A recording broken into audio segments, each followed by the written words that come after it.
अगर कोई हमारे हाथ से हमारी उंगलियां काटने की कोशिश करे या हमारी भुजाओं से हमारी हथेली काटने की कोशिश करे तो किस तरह का कष्ट होगा आपको। वही कष्ट पहुंचाया है चाइना ने हमें लद्दाख पर अपनी लालची नजरें गड़ा के, और वहां हमारी सीमा का एक एक इंच बचाते हुए हमारे 20 जवान शहीद हो गए हैं।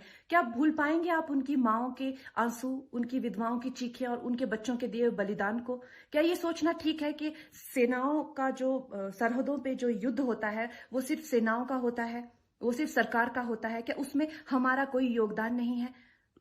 क्या हम भूल गए वो वक्त जब महात्मा गांधी जी ने कहा था अगर अंग्रेजों की रीढ़ तोड़नी है भारत में तो उनके बनाए हुए हर उत्पादन का बहिष्कार करना पड़ेगा?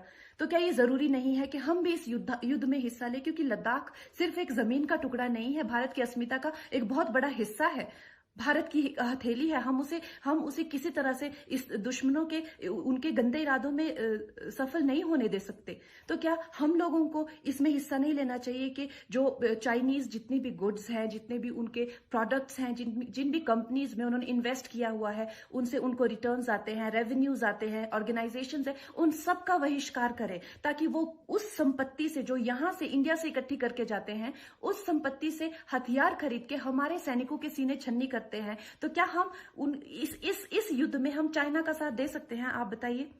ये क्या हमारा कर्तव्य नहीं है कि हम अपनी सेनाओं का और अपने सरकार का साथ दें? तो हमें प्रतिज्ञा लेते हैं कि हम आत्मनिर्भर बनेंगे और चाइनीज गुड्स को बिल्कुल बॉयकॉट करेंगे और इस युद्ध में हिस्सा लेके भारत को जिताएंगे। जय हिंद।